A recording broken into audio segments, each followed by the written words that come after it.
Hello everyone, this is Jason from Primetime Aquatics. I wanted to take a closer look at this tank because it's got some Candy Cane Tetras in this fish tank. Wanted to tell you more about them. Let's take a closer look.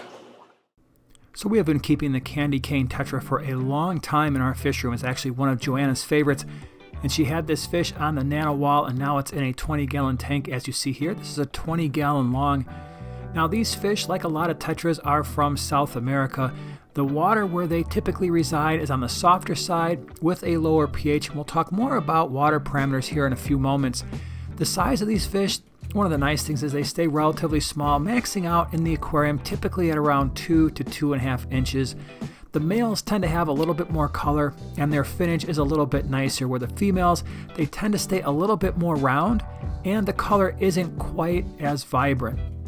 One of the cool things about these awesome tetras is their temperament. They're relatively peaceful, and every once in a while they'll chase each other around, but they very rarely do any damage or any fin nipping. And it's really just a great fish to watch if you want something that's going to kind of hang out together. I wouldn't say they school tightly, but they will definitely hang around one another and more of a shoaling behavior. And the other really interesting thing about this fish, of course, is the way they display, especially the males, the way they display that dorsal fin. They stick it straight up in the air, especially when they get close to one another. It's actually very entertaining.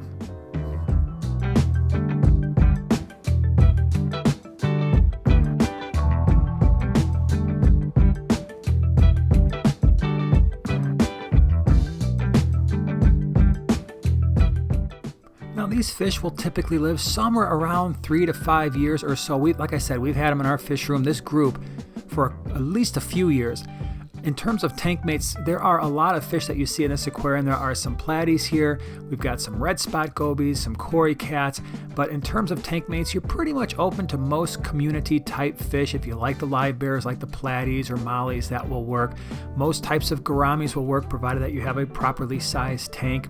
You could certainly look at some of your nano cichlids as centerpiece fish, such as your pistogramma, your rams and your curviceps cichlids and your keyhole cichlids.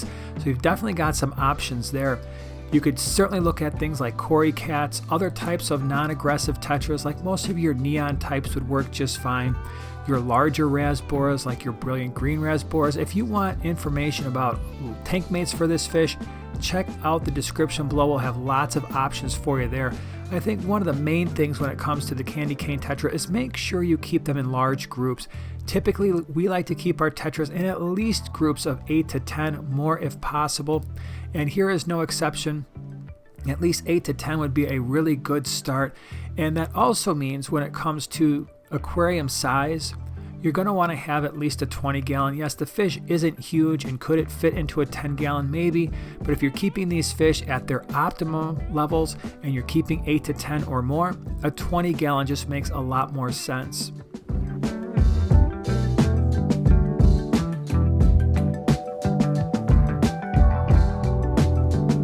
If you're looking for this fish or other nano fish, we are partnered with Flip Aquatics, flipaquatics.com. I will put their information down in the description below. They've got all kinds of really cool nano fish.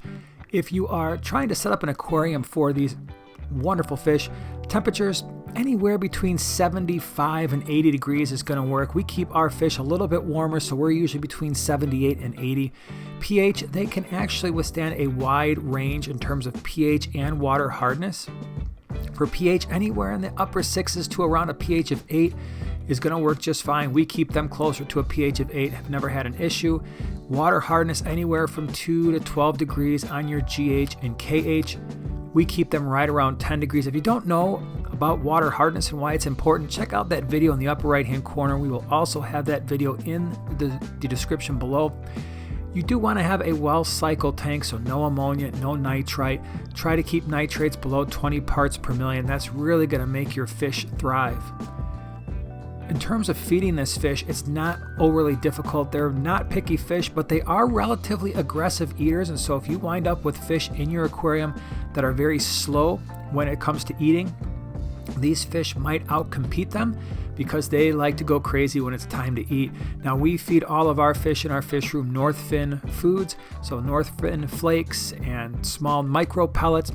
We will also feed these fish frozen brine shrimp, and they really go crazy for live baby brine every once in a while. So they have a wide range of foods that they are fed, and I've never seen them turn down food.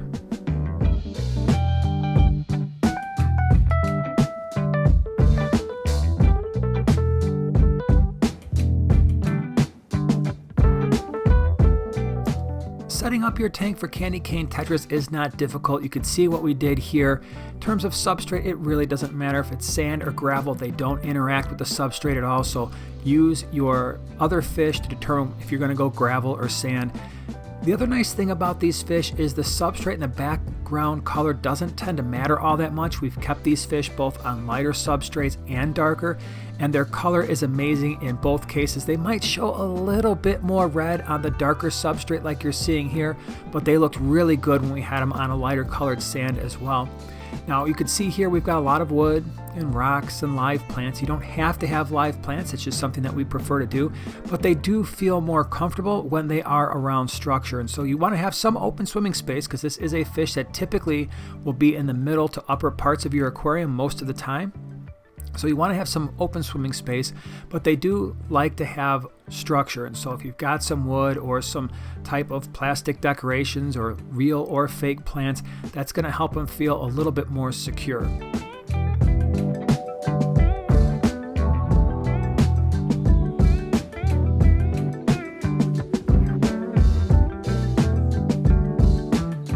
Now, if you're interested in breeding Candy Cane Tetras, they're going to breed like a lot of other tetras, which means they're not the easiest fish in the world to breed because they are egg scatterers.